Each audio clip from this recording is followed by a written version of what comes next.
வணக்கம். இப்போ இருக்கிற ஜென்சி கூட்டத்தில் வந்து நிறைய பேர் என்ன சொல்றாங்கன்னா, நாங்கள் எமர்ஜென்சியை பார்த்தவங்க அப்படின்ற மாதிரி ஒரு பொதுவாக அந்த வார்த்தை வந்து வைக்கிறாங்க. சரி, எமர்ஜென்சியில் இவங்க என்னதான் பார்த்தாங்கன்னு சொல்லிட்டு நம்ம உள்ள போய் பார்த்தோம். எமர்ஜென்சியில் மக்களுக்கு எதனா பாதிக்கப்பட்டிருக்காங்களா, ப்ளஸ் திமுக சொல்றாங்களே என்னதான் அவங்க எமர்ஜென்சியில் பாதிக்கப்பட்டிருக்காங்கன்னு சொல்லிட்டு நம்ம போய் பார்த்தோம். 1975ஆம் ஆண்டு வந்து இந்திரா காந்தி அம்மா வந்து எமர்ஜென்சி வந்து அறிவிக்கிறாங்க. அறிவிச்சதுல வந்து ஸ்டேட் கவர்மெண்டான தமிழ்நாட்டில் வந்து ஸ்டேட் கவர்மெண்டா இருக்கிற டிஎம்கே பார்ட்டி வந்து அதை வந்து எதுக்குறாங்க. எதுக்கு இத்தகைய எமர்ஜென்சி, ஃபண்டமெண்டல் ரைட்ஸ் எல்லாம் பாதிக்கப்படுது, பத்திரிகை சுதந்திரம் இல்லைன்ற மாதிரி வந்து திமுக அரசு வந்து அதுக்கு வந்து ஒரு கண்டனம் தெரிவிக்கிறாங்க 1975. 1976 வந்து டிஎம்கே கவர்மெண்ட்டை வந்து கலைக்கிறாங்க. சென்ட்ரல் கவர்மெண்ட் கலைச்சிட்டாங்களா. கலைச்சிட்டு டிஎம்கே லீடர்ஸ் எல்லாத்தையும் வந்து உள்ள போட்டு இதுக்குள்ள ஜெயிலுக்குள்ள போட்டு தக்க ஒரு பதிலடி கொடுக்குறாங்க. இந்திரா காந்தி அம்மா கொடுத்தாங்களா.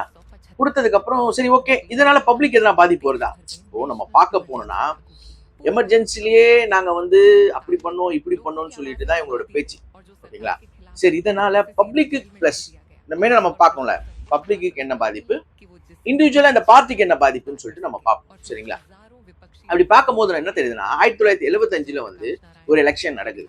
அந்த எலெக்ஷன்ல ஏடிஎம்கேவும் இந்தியன் நேஷனல் காங்கிரஸ், இந்திரா காந்தி அவங்களோட காங்கிரஸும் வந்து சிபிஐ, புரியுதுங்களா, கம்யூனிஸ்ட் பார்ட்டி ஆஃப் இந்தியா, 3 பேரும் அலையன்ஸ் வச்சு நிக்கிறாங்க. இப்போ அந்த எமர்ஜென்சினால மக்கள் நம்மளுக்கு பாதிப்பு ஏற்பட்டிருந்தா அந்த எலெக்ஷன்ல நேஷனல் காங்கிரஸ் கூட அலையன்ஸ் வச்சவங்க எப்படி இருந்திருப்பாங்க? ஒண்ணுமே இல்லாம இருந்திருப்பாங்க. கண்டிப்பா இருப்பாங்களா, இருக்க மாட்டாங்களா? ஆனா அந்த எலெக்ஷன்ல 39 சீட்ல 37 சீட்டு வந்து இந்தியன் நேஷனல் காங்கிரஸ் ஆனா அந்த எலெக்ஷன்ல 39ல 34 சீட்டை வந்து இந்தியன் நேஷனல் காங்கிரஸ் அலையன்ஸ் வந்து அடிக்கிறாங்க. அப்போ அதனால மக்களுக்கு பாதிப்பு இல்லை, தனிப்பட்ட முறையா அந்த கட்சிக்கு தான் பாதிப்பு. ஸோ அப்போ மக்களுக்கு பாதிப்பு இல்லை, தனிப்பட்ட முறையில இந்திரா காந்தி அம்மாவுக்கும் டிஎம்கே கட்சிக்கும் தான் பாதிப்பு. அதை பத்தி ஓகேவா? இதுல மக்கள் பாதிக்கப்படல. ஏன்னா மக்கள் பாதிப்பட அந்த ஓட் இம்பாக்ட் வந்து அதுல தெரிஞ்சிருக்கும் நமக்கு. ஸோ அதுல இம்பாக்ட் ஆகல, ஓகேங்களா?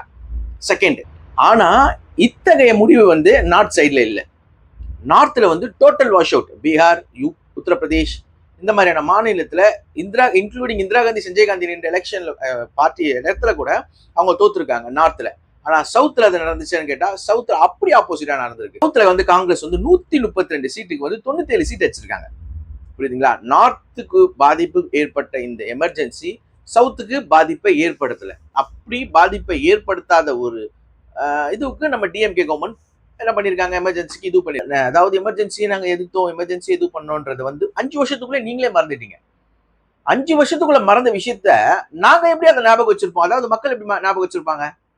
புரியுதுங்களா? இப்போ அதனால சவுத்துக்கு பாதிப்பே இல்லை. நார்த் சவுத் நம்ம பிரிச்சு பேசுறோம்.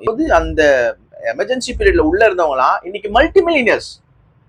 எமர்ஜென்சில நாங்க அடி வாங்கணும், எங்களுக்கு வந்து 200 ரூபாய் கூட காசு இல்லை, அதாவது அந்த வீடியோ கீழே போடுறேன் அப்படின்னு சொன்ன ஆட்கள் இன்னைக்கு மல்டி மில்லியனர்ஸ். அவங்களுக்கு எல்லாம் ஓன் ஹாஸ்பிட்டல்ஸ் இருக்கு, இண்டஸ்ட்ரீஸ் இருக்கு, எவ்வளவு பெரிய விஷயம் இருக்கு. புரியுதுங்களா?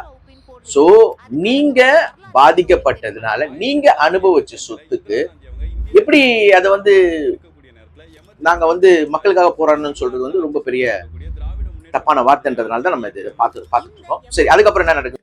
1980 வந்து ஸ்டேட் கவர்மெண்ட் கூட ஸ்டேட் எலெக்ஷன்ல வந்து காங்கிரஸ் வந்து எம்ஜிஆர் அவங்களோட கூட்டணி வைக்கிறாங்க. கூட்டணி வச்சு எம்ஜிஆர் அவங்க சிஎம் ஆயிடுறாங்க. அதே காங்கிரஸ் வந்து நேஷனல் அதாவது பார்லிமெண்ட் எலெக்ஷனை வந்து டிஎம்கே கூட கூட்டணி வைக்கிறாங்க. 1980 கூட்டணி வச்சதுல வந்து 39 சீட்ல வந்து 37 சீட்டை வந்து அடிக்கிறாங்க. 2 சீட்டை வந்து எம்ஜிஆர் அவங்க அடிக்கிறாங்க. அப்போ வந்து இந்தியன் நேஷனல் காங்கிரஸ்னால, இப்போ நான் சொல்றேன், நம்ம பேசலாம் எம்ஜிஆர் இருந்ததுனால காங்கிரஸ் ஜெயிச்சிச்சுன்னு சொல்லிட்டு சொல்லலாம். ஆனா இப்போ டிஎம்கே இருக்கும் போது அந்த காங்கிரஸ் ஜெயிக்குது. 5 வருஷம் அந்த எமர்ஜென்சினால 5 வருஷம். ஸோ சவுத்துல மக்களுக்கு பாதிப்பு, அதாவது தமிழகத்துல பாதிப்பு ஏற்பட்டிருந்தா இத்தகைய வெற்றி அவங்களுக்கு கிடைச்சிருக்குமான்றதை நம்ம யோசிச்சு பார்க்கணும். புரியுதுங்களா? ஆனா இத்தகைய வெற்றி கிடைக்குதுன்னும் போது அந்த பாதிப்பு முழுக்க முழுக்க திமுகவுக்கு மட்டும்தான் இருந்திருக்கு. அந்த பாதிப்பை திமுகவே 5 வருஷத்துல மறந்துட்டு இருக்கு. ஸோ அதை நம்ம ஏன் ஞாபகம் வச்சுக்கணும்? அதுல அடிப்பட்டவங்க எல்லாமே இன்னைக்கு multi millionaires. Example Arcot Veeraswamy. புரியுதுங்களா? அதே திமுக கவர்மெண்ட் 1999 வந்து பிஜேபி கூட கூட்டணி வைக்கிறாங்க.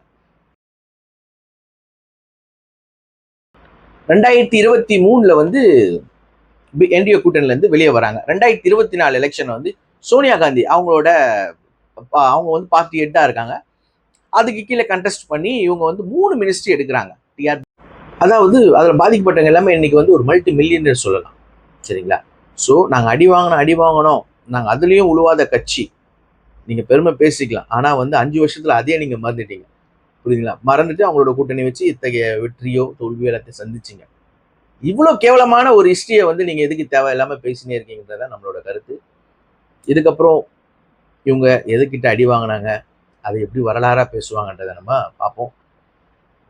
இந்த வீடியோ பிடிச்சிருந்ததுன்னா நம்ம சேனலை லைக் பண்ணுங்கள், ஷேர் பண்ணுங்கள், சப்ஸ்கிரைப் பண்ணுங்கள். நான் உங்கள் காமேஷ். நீங்கள் பார்க்குறது பொலிட்டிக்கல் ட்ராமா வித் காமேஷ்.